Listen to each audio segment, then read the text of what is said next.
Buenos días, este 8 de septiembre les damos una cordial bienvenida al Consultorio, un programa en línea que se transmite martes y jueves a las 9:30 horas por prensalibre.com. Soy Cristian Dávila y hoy me acompaña el médico y especialista en el adulto mayor Josué Avendaño, quien nos va a explicar en qué consiste el desgaste muscular en las personas de la tercera edad. Gracias, doctor, por estar nuevamente en el consultorio y por aceptar nuestra invitación. Pues es un gusto y a usted gracias y sobre todo por el interés de tocar temas relacionados al adulto mayor. Yo creo que los temas del adulto mayor son muy importantes para que las personas entiendan qué va a pasar con su organismo cuando llegue a la tercera edad y que también la familia entienda cómo es el proceso del envejecimiento para tener una mayor comprensión y saber qué hacer. Así que si usted tiene alguna consulta puede hacerla a través de las redes sociales de Prensa Libre. En Facebook aparece una imagen que dice el consultorio, pero también puede hacerlo por Twitter con el hashtag elconsultoriopl, porque en breves instantes nuestro invitado las responderá. Ahora sí, doctor, ya vamos a empezar a hablar el tema del desgaste muscular, pero antes de eso me gustaría que hiciéramos un panorama de cómo o qué sucede en nuestro organismo cuando nosotros empezamos a envejecer. Conforme envejecemos empezamos a tener ciertos cambios. En su mayoría son a nivel de sistemas o órganos, pero estos van muy relacionados por diversos factores. No todos envejecemos de la misma manera. Incluso hablamos de que hay sistemas que se deterioran más rápido unos que otros. Y dentro de todo este grupo de sistemas hablamos del sistema muscular. El sistema muscular, similar a otros órganos, va perdiendo ciertas habilidades y esto empieza a comprometer realmente la independencia, la autonomía en los adultos mayores y que se va afectando conforme más avanza la edad. Doctor, qué bueno que usted tocó el tema de que los organismos son totalmente diferentes. A veces cuando hablamos de la tercera edad o del adulto mayor nos es difícil encasillar a esas personas, ¿verdad? Cuando hablamos así científicamente, ¿a quiénes nos estamos refiriendo? ¿Exactamente hay una edad en la cual uno puede decir, esta persona es un adulto mayor? Hablamos que en países muy desarrollados, los 65 años lo toman como adulto mayor. En países como los nuestros, hacia los 60 años ya se habla de un adulto mayor independientemente de qué facultades se conserven.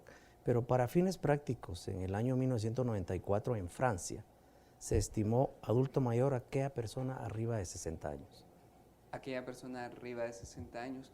Hablando exactamente de los adultos mayores, ¿cuáles son las enfermedades más comunes que va a tener esta persona relacionadas directamente con la edad? Porque ya nos dijo ustedes anteriormente que no todos los organismos envejecen de la misma manera y probablemente una persona de 40 o 50 años va a presentar enfermedades que son más propias de la tercera edad. Pero en términos generales, ¿cuáles serían esas enfermedades más comunes? Cuando hablamos de patología geriátrica, que son las enfermedades en el adulto mayor, hay ciertas clasificaciones. Hablamos de enfermedades que son comunes en los adultos mayores, es decir, que se ven más en ese grupo etario que en otro grupo más joven. Hablamos de las enfermedades de presentación atípica, que son las mismas enfermedades que en personas jóvenes, pero con variabilidad de signos y síntomas. Por eso se le llama atípica, porque no es como realmente se describe en otro tipo de población. Luego hablamos de la comorbilidad, es decir, existen procesos crónicos que van muchas veces asociados a procesos agudos y esto hace variar mucho la representatividad de muchas de estas enfermedades. Y luego hablamos de los síndromes geriátricos.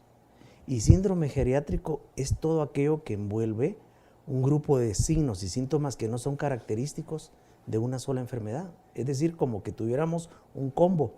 Hablar de que un síndrome geriátrico son varias enfermedades, varios deterioros a sistemas en un solo proceso. El problema es que muchas veces se atribuyen enfermedades a procesos de envejecimiento y a la vez hablamos de envejecimiento como que envejecimiento representara el enfermarnos. Lo importante es la identificación de este grupo de patologías para nosotros realmente empezar a manejar de una manera adecuada este tipo de proceso que afecta a la población. No a todos les afectan las mismas enfermedades. Hablamos de la diabetes y la hipertensión arterial como el fenómeno casi natural en el adulto mayor, y luego hablamos de los problemas osteoarticulares, que son parte de los procesos patológicos que van haciendo que el individuo pierda las facultades para realizar muchas de las actividades de la vida diaria. Gracias, doctor, por esa aclaración, especialmente porque a veces nosotros cometemos el error de relacionar el envejecimiento con enfermedad y a veces nuestra excusa es decir es que ya está muy mayor, cuando realmente no es así. Ahora sí, empecemos a hablar directamente de nuestro tema, el desgaste muscular, doctor. ¿Qué tan importante es este tema en el adulto mayor? Es importante en el aspecto de que el sistema muscular es el que nos rige nuestro movimiento. Cuando hay una pérdida de fuerza muscular, pérdida de masa muscular, empieza a afectarse el rendimiento. Y este rendimiento va a incidir en que se empiecen a alterar las actividades de la vida diaria. Nosotros tenemos caracterizados actividades de la vida diaria básicas, que es el vestirnos, el comer, todo lo que hacemos para subsistir. Pero también hay actividades de la vida diaria instrumentales, que son las que se pierden más tempranamente, lo que nosotros hemos aprendido. Manejar un vehículo, operar equipo en casa o cualquiera de las actividades que nos ayuden a desenvolvernos en un entorno. Cuando se va perdiendo la masa en el músculo, empezamos a perder estas habilidades y eso va creando un gran síndrome en el cual nosotros hablamos de que existe un ciclo de independencia y discapacidad. ¿Por qué razón? Porque si perdemos masa, fuerza muscular y rendimiento físico, empezamos a tener alteraciones en el sistema muscular que nos van a impedir el realizar muchas de las acciones. Esto va a crear que cierto grupo de personas se vean mucho más afectadas unas que otras, al punto de que empiecen a necesitar asistencia para realizar muchos de sus quehaceres diarios. Más adelante vamos a hablar del síndrome de la fragilidad que usted nos mencionaba anteriormente, pero antes de eso, ¿a qué edad, digamos, que empezaría a perderse esa masa muscular o en qué momento la persona ya debería preocuparse más porque ya está en una etapa que empezaría a perder esa masa muscular y si la fragilidad muscular es algo inminente, algo que no se puede prevenir o retrasar? Cuando hablamos del proceso de envejecimiento, nosotros lo definimos en 3 etapas. Hablamos de un envejecimiento cronológico, que son los años desde que nacemos hasta que morimos. Hablamos de un envejecimiento fisiológico, que son los cambios que se van dando en nuestro organismo. Pero hablamos de un envejecimiento funcional, y este envejecimiento funcional va muy relacionado a la pérdida de todas las capacidades. Hablamos que el músculo a partir de los 40 años pierde un 8% por década. Es decir, cada 10 años se va perdiendo un 8% de masa muscular como parte normal. Pero el problema es que hacia los 70 años se duplica. Se puede perder del 15 hasta el 18% entre los 70 a los 80 años. ¿Qué significa esto? Que entre 40 a 80 años hasta el 40% de masa podemos perder si realmente no nos preocupamos en hacer medicina preventiva. Ahora vamos a llegar a ese punto, ¿verdad? ¿Cuáles son los factores de riesgo y cuáles son los factores preventivos para evitar esta pérdida de masa muscular? Pero esa pregunta o esas preguntas las vamos a resolver después de nuestra primera pausa. Sigan con nosotros en el consultorio porque al volver vamos a seguir hablando sobre el desgaste muscular en los adultos mayores. Les recordamos que pueden dejar sus dudas y consultas a través de las redes sociales de Prensa Libre. Ya volvemos.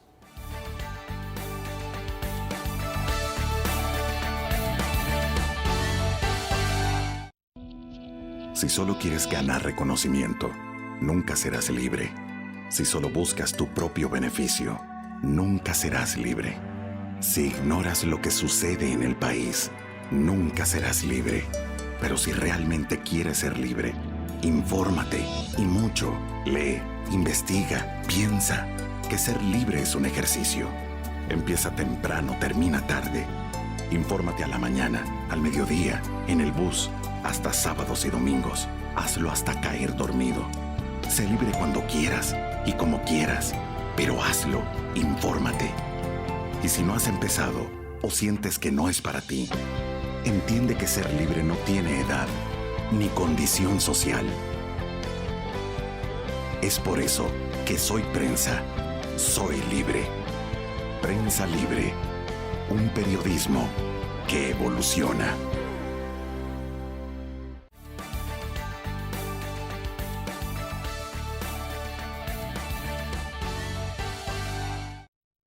Estamos de vuelta en el consultorio. Gracias a usted por seguir acá con nosotros. Hoy estamos hablando acerca del desgaste muscular en los adultos mayores y me acompaña el médico Josué Avendaño, quien nos está aclarando esas dudas. Anteriormente usted ya nos estaba hablando en qué consistía el desgaste muscular o la pérdida de la masa muscular y cómo esto iba evolucionando conforme pasan los años a partir de los 40 años. Doctor, ¿esto es totalmente irreversible? Es decir, ya a partir de los 40 años una persona va a tener que resignarse a esto o puede hacer algunas cuestiones que pueden retrasar eso. Pero antes de eso, ¿cuáles serían entonces los factores de riesgo que involucran este tipo de síndrome? Hablaríamos que hay ciertos factores predictores y que predisponen a que una persona tenga mayor riesgo que otra. Dentro de ellos hablamos de la alimentación. Cuando hablamos de alimentación nos referimos a que debemos de consumir un alto grado de proteínas. Nosotros dentro de la medicina del adulto mayor recomendamos lo que es la restricción calórica. Pero restricción calórica no significa comer poco, significa bajar las calorías. ¿En qué sentido? Subir las proteínas y comer menos grasas y carbohidratos. La proteína tiene ciertos aminoácidos que ayudan a la construcción del músculo y ayudan a estimular esa síntesis de formación de las proteínas propias del músculo. Entonces, si nosotros consumimos menos proteínas, tenemos más incidencia de padecer un fenómeno de desgaste muscular. Hablamos de la deficiencia de vitamina D, hablamos de la deficiencia de calcio, que es importante para la construcción del hueso. No solamente en el hueso, sino también nos ayuda a la masa muscular. Hablamos de factor sedentarismo. No envejece de una misma manera alguien que está activo, alguien que está mucho más tiempo encamado. Y hablando de encamado, hablamos de la hospitalización. Incluso personas que ingresan a un centro hospitalario ingresan caminando. Y en la mayoría de veces la familia me dice, mira, a partir de ese momento mi papá ya no caminó. Ya mi papá está en silla de ruedas, ya solo en la cama y ya no tiene. ¿Por qué razón? Porque se perdió esa masa del músculo con el tiempo de hospitalización. Otro factor importante es cuántas enfermedades se padezcan, o sea, la comorbilidad o multimorbilidades. Otro factor es la polifarmacia. A mayor cantidad de medicamentos, mayor interacción de ellos y por lo cuanto van a incidir también en lo que es la factibilidad de habilidad del músculo. Otro factor y es importante es el soporte social. No es lo mismo una persona que está rodeada de familia, que lo estimula a tener una actividad, a alguien que no tiene familia, que está aislado, que no hay una adecuada movilización. Y algo bien importante y que muchas veces en muchas personas marca el cambio de su vida, la jubilación. Es importante cómo este fenómeno hace que las personas pierdan los roles, pierdan sus metas y se dediquen más al descanso y al reposo. Y hablábamos de que el sedentarismo es parte fundamental en lo que son los factores predictores para el músculo. Gracias, doctor, por hacernos este panorama de esos factores de riesgo. Antes de irnos a la pausa, usted nos hablaba también de la medicina preventiva específicamente. En este caso, empecemos a hablar con la alimentación. ¿Cómo podemos prevenir? Usted ya anteriormente nos adelantó qué debemos aumentar y qué debemos disminuir en nuestra dieta. Pero, por ejemplo, así en términos prácticos, ¿qué alimentos no deben faltar en la dieta de una persona que se está acercando a la tercera edad? El problema es cuando le preguntamos a la persona, a la familia, mire, ¿y qué come su papá en el día? Café con pan. Los adultos mayores muchas veces se privan de la cantidad de proteína. Lo importante es el consumo alto de proteínas, pero es necesario que ese consumo sea dividido en los 3 tiempos. La mayoría de veces tenemos una carga de proteína en la mañana o hacia la noche, pero en los demás tiempos de comida nosotros no la estamos absorbiendo. Entonces es necesario la proteína de origen animal, es decir, que nos ayude a aumentar la fuerza y la masa del músculo. Siempre recomendamos que el filete de pechuga de pollo, que las claras de huevo, que el queso cottage, que el requesón, son fuentes ricas en proteína que nos van a ayudar a que se estimule el sistema muscular. Hablamos de tratar la manera de dar vitamina D y calcio para fortalecer ese sistema. Está muy relacionado lo que es la pérdida de la masa muscular con también el proceso de osteoporosis. Entonces, si el hueso está debilitado, el músculo también pierde muchas de sus habilidades. Eso es parte de la dieta. Se recomienda el consumo de líquidos. Nosotros le preguntamos, mire, ¿cuánto consume de agua al día? Los adultos mayores casi no toman líquidos. Es necesario insistirles en el consumo de líquidos, la fibra. ¿Por qué razón? Porque pasan mucho tiempo en reposo, el intestino se pone lento, entonces hay que insistir en la fibra con frutas y verduras para que ayude a mejorar su sistema metabólico y también haya menor toxicidad en el organismo. Doctor, usted también mencionó el sedentarismo como uno de los factores de riesgos y yo creo que es totalmente lógico. En ese sentido, por ejemplo, cuando hablamos del desgaste muscular o la pérdida de la masa muscular, nos imaginamos a una persona que va a prevenir eso, a alguien que va al gimnasio todos los días y probablemente haga bastante ejercicio y este tipo de cuestiones, pero cuando nosotros nos estamos refiriendo a evitar el sedentarismo, ¿qué tipo de actividad física se recomienda? No necesariamente tenemos que ir al gimnasio 1 hora al día. La clave la dijo usted. No es necesario el gimnasio. Es necesario el tratar de fortalecer las actividades de la vida diaria. ¿Qué sucede ahora? Con la tecnología todo se facilita. Antes cortábamos la grama, antes utilizábamos las gradas, ahora todo lo tratamos de hacer de una manera fácil. Hay muchas actividades en casa que nos ayudan a ejercitarnos. El subir escaleras, el hacer actividades, yo siempre recomiendo un ejercicio bien importante que es el sentarse y levantarse de la silla. Eso nos ayuda mucho a fortalecer nuestro sistema muscular en las piernas, a hacer movimientos con manos sin necesidad de tener una rutina. Nosotros tenemos horas de descanso en las cuales las podemos utilizar para estimular este ejercicio. Pero no solamente hablar del ejercicio físico, también nuestro ejercicio mental. Siempre hablamos y recomendamos el aprender algo nuevo cada día, el tratar la manera de ejercitar nuestra mente con música, con lectura, con pintura, con un idioma, algo que estimule esa fuente de neuronas y nos ayude a mejorar esas conexiones. Y el otro punto importantísimo es la actitud ante la vida. No solamente decir, bueno, ya llegué a una etapa en que ya me toca descansar. Cada día se aprende algo nuevo. No es de sentarnos y esperar que pasen los años. Pero todo eso es un esquema que tenemos que empezar a formarlo en otras edades, no esperar llegar hacia la edad adulta mayor para empezar a estimular esas áreas. Y cuando hablamos de la actitud ante la vida, hablamos del positivismo, el que si hay bloqueos o hay barreras en nuestra mente, el sacarle mejor provecho, el crearnos metas alcanzables, el mejorar nuestras relaciones sociales. No es lo mismo una persona que esté en constante actividad social y que tenga una red de amigos a alguien que esté aislado. Entonces son factores importantes. Y otro punto es la evaluación médica. ¿Qué pasa? Vamos al médico cuando nos enfermamos, pero es necesario que tengamos una evaluación periódica, así como cuando éramos jóvenes y cuando éramos niños y nos llevaban al pediatra. Es importante ese esquema de evaluación. Y eso antes lo hacían los padres con los hijos. Ahora se invierte. Nosotros como hijos tenemos que hacerlo con nuestros padres, el que se le dé ese constante chequeo médico. ¿Por qué razón? Porque dentro del campo de la geriatría, la medicina preventiva es importante.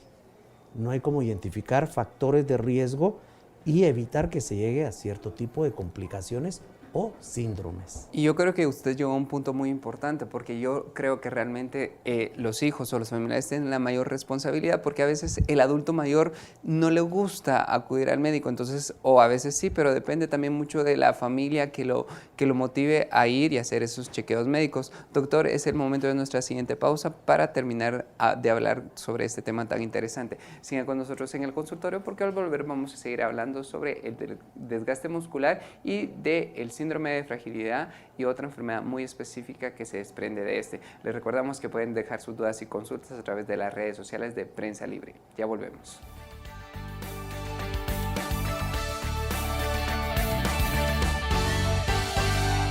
Si ignoras lo que sucede en el país, nunca serás libre. Pero si realmente quieres ser libre, lee, investiga, piensa. Infórmate a la mañana, al mediodía, en el bus. Y si no has empezado o sientes que no es para ti, entiende que ser libre no tiene edad ni condición social. Es por eso que Soy Prensa, soy libre. Prensa Libre, un periodismo que evoluciona.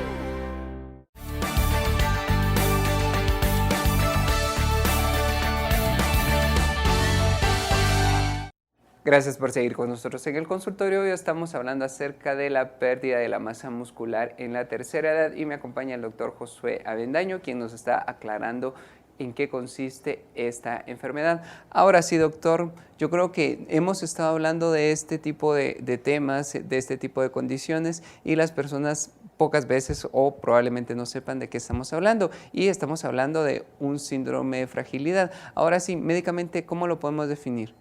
El síndrome de fragilidad nos referimos a un desgaste físico multisistémico. Es decir, hay fallo en muchos de los sistemas. Nosotros tenemos un mecanismo de defensa, una reserva fisiológica que nos ayuda a responder ante cualquier eventualidad. Pero el síndrome de fragilidad empieza a perderse esa reserva. Hay quienes no las gastamos antes. Hay quienes empezamos a utilizar nuestra reserva con tiempo y por eso es esa evolución tan variable que hay entre un adulto y otro. Podemos ver personas de 70 años encamadas que no se movilizan, como podemos ver personas de 95 años que están muy activas y muy independientes. En eso consiste el síndrome de fragilidad. Empieza a causar efecto en ciertos sistemas vulnerables, que no solamente nos va a afectar físicamente, sino también psicológica y emocionalmente. Esto a la vez va creando cierto efecto a nivel del entorno de la persona. El síndrome de fragilidad afecta al 15% de las personas entre 60 a 65 años. Pero lo preocupante es que hacia los 80 años hasta un 45% puede tener un síndrome de fragilidad. Es decir, un 45% de este grupo poblacional puede perder muchas de sus capacidades o habilidades para desarrollar en la vida diaria. El síndrome de fragilidad va muy relacionado con otros eventos como la multimorbilidad, como las hospitalizaciones, que ya lo mencionamos, como el exceso en el consumo de medicamentos, como el sedentarismo. Al final, todo este grupo de factores van a llegar a afectar este proceso. Y este proceso, a la vez que tiene varios factores que lo afectan, el síndrome también va a afectar diversos sistemas. Doctor, hablando del síndrome de fragilidad, tengo entendido que la enfermedad que nosotros conocemos como sarcopenia, que es de lo que hemos estado hablando, es uno también de los más recurrentes. Cuando hablamos de la sarcopenia nos referimos específicamente a la pérdida de la masa muscular, de la fuerza muscular y del rendimiento físico. La sarcopenia es una de las puertas de entrada al síndrome de fragilidad. Es decir, cualquier paciente que tenga sarcopenia, es decir, que perdió su masa, su fuerza y que le está alterando en toda su función, va a llegar a ese proceso de síndrome de fragilidad. La sarcopenia también es parte de ese ciclo que hablábamos de independencia, discapacidad, morbilidad y riesgo de muerte. La sarcopenia es parte muchas veces del proceso de envejecimiento. A mayor edad, mayor riesgo de padecerla. Y muchos de los pacientes con sarcopenia que llegan a tener un proceso de fragilidad, empieza a haber alteraciones mucho más severas. Algo importante es que el síndrome de fragilidad y la sarcopenia es mucho más común en mujeres. ¿Por qué razón? Porque las mujeres empiezan a aprender a convivir muchas veces con las patologías, mientras que el hombre muchas veces muere de procesos crónicos. Entonces el síndrome de fragilidad es importante el empezar a identificarlo, pero identificar también la sarcopenia, que puede ser aislada o puede ser parte de este proceso de fragilidad. Gracias, doctor. Ya estamos llegando al final de nuestro programa. Así que me gustaría que usted, como experto en el adulto mayor, nos hiciera las recomendaciones generales. Número 1, para evitar la sarcopenia, para evitar el síndrome de fragilidad y para garantizar que el adulto mayor va a tener una vida plena y que podemos extenderla lo más que podamos. Pues hablábamos y fortalecemos las recomendaciones.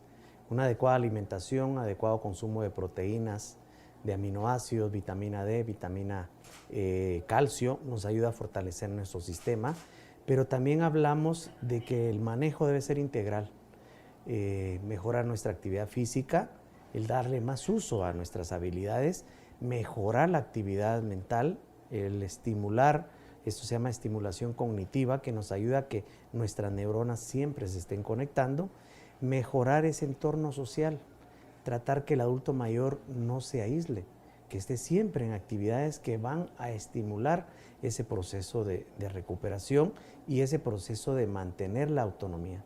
Uno de los mayores temores en los adultos mayores es el perder la autonomía, el perder la habilidad de valerse por sí mismos. Por lo tanto, todo este tipo de recomendaciones asociadas a una evaluación constante nos ayuda a prevenir enfermedades y no tratarlas cuando ya sean complicadas.